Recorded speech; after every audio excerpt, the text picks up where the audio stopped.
Have you ever seen a 75-year-old man walking through the park in the early morning? His back still straight, his hands steady, eyes shining with the spark of someone in their 40s? While many his age are struggling with back pain, fading memory, or stiff legs that barely move at dawn, he's calmly walking 3 miles, reading books in the afternoon, and gently stretching on his own each night. What's his secret? Or maybe he's simply a version of yourself that you've quietly hoped for, deep in your heart. If that question stirred a bit of curiosity in you, or a quiet sense of emotion, or even just made you wonder a little more, we'd love to hear from you in the comments below. And if this is your first time visiting the channel, don't hesitate to hit subscribe and turn on notifications. Not for us, but for your own journey of health, hope, and healing. One gentle step at a time. There are quiet mornings when the whole neighborhood is still asleep, and Mr. Richard, 74 years old, gently opens the old wooden door and steps out onto the sunlit porch. In his hand is a soft fabric hat, faded with time. The breeze is cool and light, just enough to stir the edge of his jacket as it rests on his shoulder. He begins his day like he always does, walking 3 miles around the nearby lake. The gravel path is silent, and the sycamore trees lining the road are starting to shed their leaves. And if you happen to see him in that moment, you might find yourself quietly wondering, how is it that, at an age when most backs are hunched and knees ache, he still walks with such calm steadiness, as if time had simply chosen to pass him by? One of his old friends, Mr. Fred, is also 74, but Fred no longer leaves the house in the mornings. He sits in the living room, resting in a chair with sturdy armrests. Each time he tries to stand, there's a brief pause, his hands gripping the sides, his back curved just slightly. "I'm still all right," he says gently. "It's just, this back is stiff now, and my legs, they no longer do what I ask." The contrast between these two men, once colleagues, now walking very different paths, has puzzled many in the neighborhood. Some say Richard is just lucky, but he only smiles, rubbing his chin with quiet thoughtfulness. "I don't believe in luck," he says. "I believe in what I choose to do every day." He doesn't talk much. He never boasts, but those close to him know his strength didn't come overnight. It's the result of quiet, simple choices. Morning walks, staying hydrated, sitting with a straight back, and never letting a single day go by without some form of movement. These little habits, so small they seem invisible, are what made the difference. And you know what? He still makes breakfast for his wife with his own hands, remembers every appointment with his granddaughter, and ends the evening with a game of chess with his oldest friend. Not because he's stronger than others, but because he never allowed himself to stop living. We often think of growing old as a kind of ending, but when you look at Richard, perhaps you'll begin to see aging can also be a beginning. A different kind of life, slower, yes, but deeper, gentler, and somehow more beautiful. So what is it that has kept Richard so steady all these years? Could there be something he's been quietly doing, day after day, while so many of us gave in to the thought, "I'm too old now"? If you've ever felt that ache in your back after a restless night, or hesitated at the foot of a step, afraid to lose your balance, then maybe this video is a gentle whisper meant just for you, not to push, but to invite. Because perhaps, with just one small change each day, you won't feel yourself growing older. You'll feel yourself coming back to the version of you that's steady, peaceful, and full of quiet hope. After that peaceful morning, when Richard finishes his walk around the lake, he often pauses at a familiar stone bench under the gentle shade of an old tree. It's there he sometimes meets Mrs. Martha, an old friend who lives in the neighboring block. Martha is 73 now. She once worked as a nurse at a small district hospital. Kind-hearted, always smiling, but lately her smile often comes with a quiet sigh. "I used to be on my feet all day," she says, "and now, just walking out to the garden leaves me breathless." Her hands now tremble slightly when pouring water. Her memory isn't quite the same. Sometimes in the middle of a conversation, she stops and asks, "Wait, what was I just saying?" Her story isn't unusual. In fact, it might sound familiar. Perhaps like someone you know, or perhaps like yourself. The struggle of sitting down or standing up because of back pain. Waking up each morning feeling stiff, as if the night brought no rest. Memory fading like scattered slips of paper. Here 1 second, gone the next, leaving behind confusion and quiet sorrow. That persistent tiredness, without a clear reason. It isn't just your story, it's the story of many, after 65, 70 years old. And the most troubling part is, we've come to accept it as a natural law. But does it really have to be that way? There was a time when Richard simply listened as Martha spoke about her restless nights. He didn't offer advice. He didn't diagnose. He just smiled gently and said, "Maybe it's not age. Maybe it's just been a long time since we treated our body like a friend." She went quiet after that. And perhaps at this very moment, you're pausing too. Just to think, maybe time doesn't take everything away. Maybe over time, we slowly forget to take care of ourselves. We skip the morning walk because it's a bit too cold. Skip a meal because nothing tastes good. We let our posture bend a little thinking it's no big deal. But all those small choices, they add up and they begin to shape us in ways we don't notice right away. What's truly remarkable is that there's a small group of older adults, just about 5%, who refuse to accept this so-called natural decline without a fight. They still feel pain, but they don't give up. They still get tired, but they've learned when to rest. They don't live as if they are old. They live as if each day still holds hope for change. People like that can become a quiet source of inspiration, not to make us feel less than, but to help us see that the door to possibility is still open. None of us can start over from the beginning, but all of us can begin again, today. Even if it's just a few gentle stretches in the morning, even if it's standing up once without using the chair for support, even if it's writing one reminder in a notebook, or picking up the phone to call an old friend. Because you see, what makes us grow old is not the number of years. It's the moment we stop believing we can still do something better. That morning, after his quiet conversation with Martha on the stone bench, Richard didn't rush home. He stood still for a moment, watching the sunlight slip through the leaves, then slowly began another lap around the lake. His steps remained steady, strong, but his gaze, it seemed to drift backward in time, back to the first days when he started noticing his body change. "The day I retired," he once said, "I could feel myself slowing down. My back ached after leaning forward too long. My memory wasn't as sharp as when I used to teach. There was one day, I was in the middle of a lesson, and I forgot the name of my favorite student. I just stood there, silent, feeling a sadness I couldn't quite put into words. But what set Richard apart was not that he escaped what many of us go through. It was that he refused to accept it as just the way things are. Not everyone is born with good genes.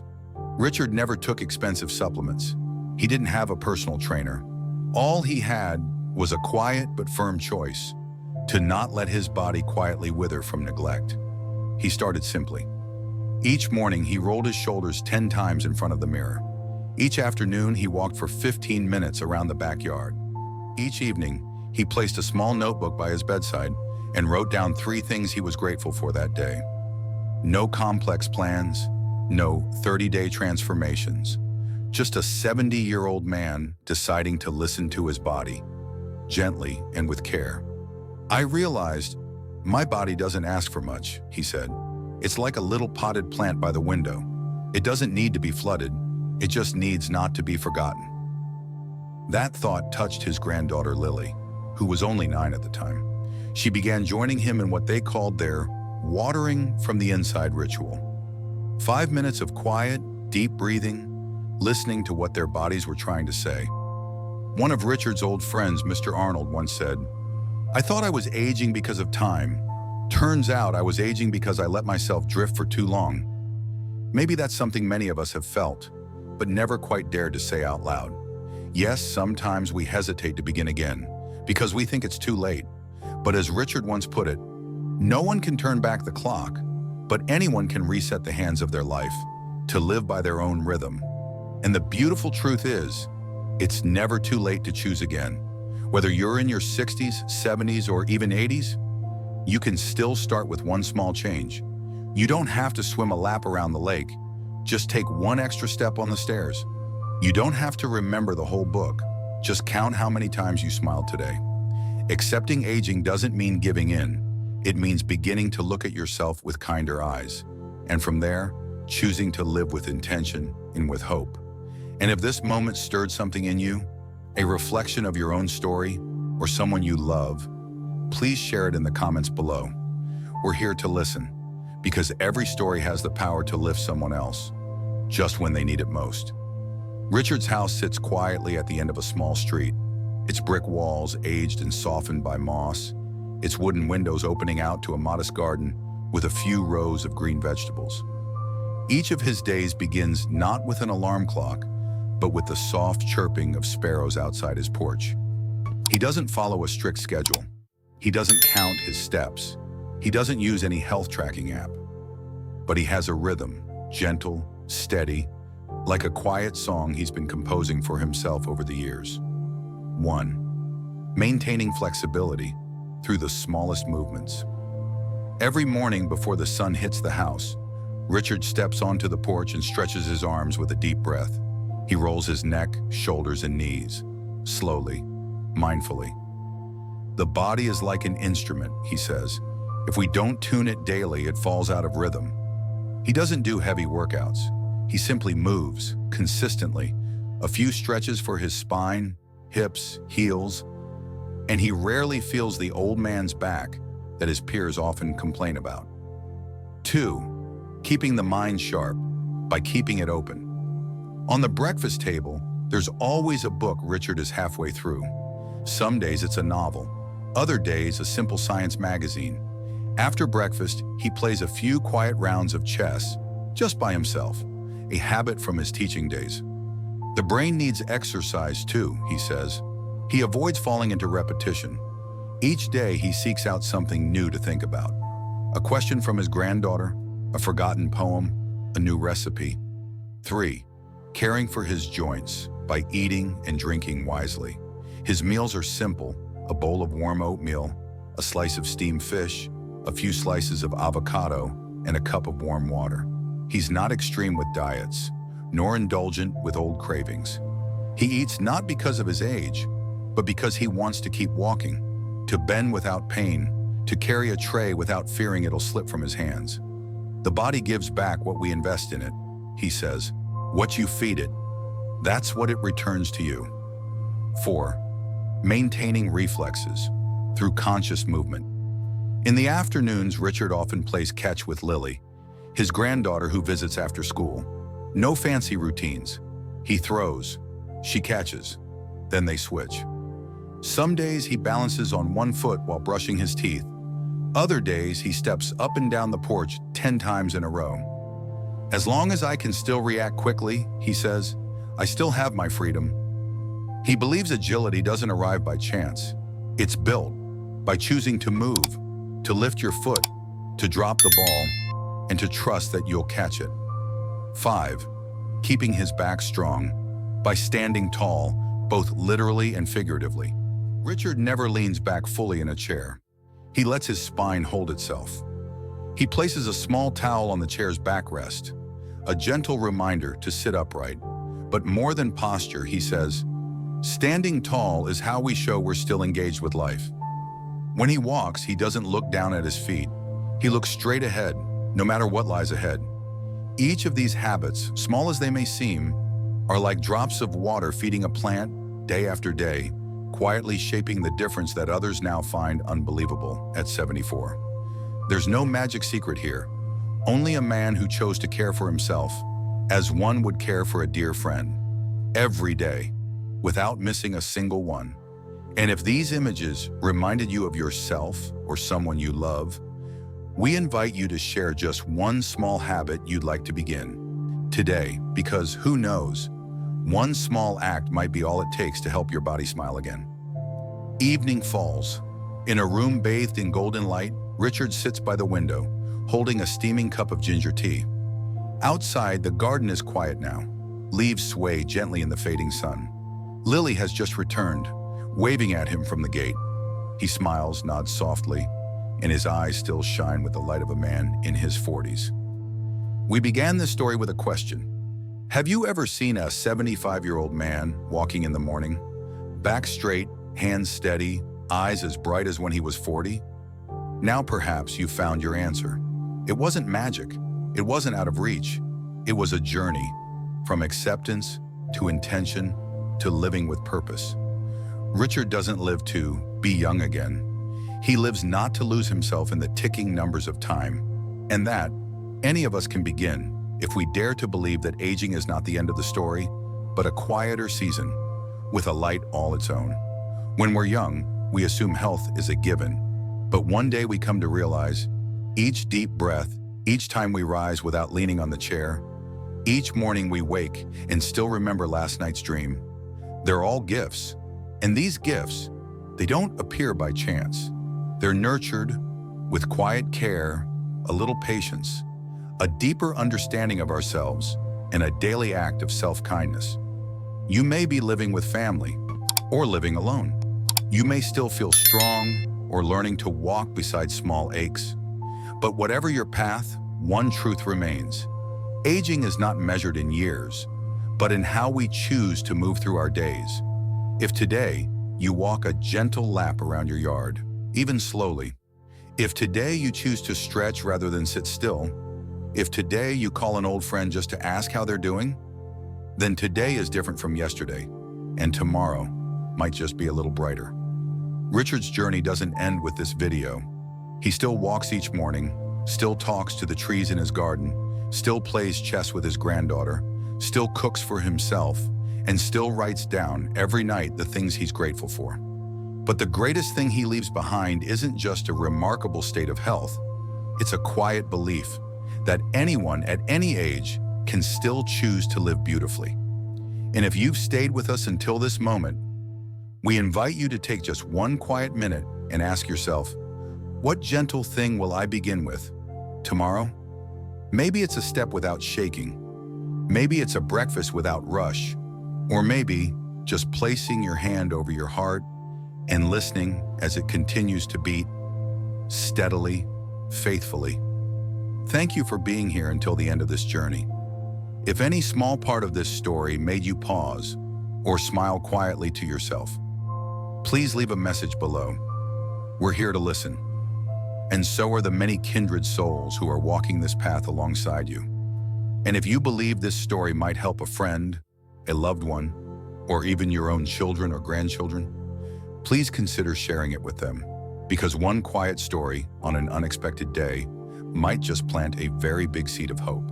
We truly believe aging, when lived rightly, can be something deeply beautiful. A message to our elder friend. Have you ever wondered what keeps someone well into their 70s, walking steady, hands calm, eyes still shining with that familiar spark? It's not some magical secret, and it's not because they've never felt tired or never forgotten something important. It's because they never stopped caring for themselves, the way one would care for a dear friend. Growing older doesn't come with weakness. It comes with a quiet gift, the chance to live more slowly, more deeply, and more beautifully. All it takes is a moment each day to listen gently to your body. Just a few minutes each morning to roll your shoulders, stretch with ease. A nourishing meal, eaten in peace. A small story to share with your children or grandchildren. You don't have to change everything, just begin again with one small thing, one step, one time standing up without holding the chair, one gentle look in the mirror with kindness in your eyes, because you are still here, and this life at any age deserves to be held with care. Live like Richard, quietly, steadily, but never giving in. We are not here to teach you anything, only to remind you that there is still so much within you to give and to receive.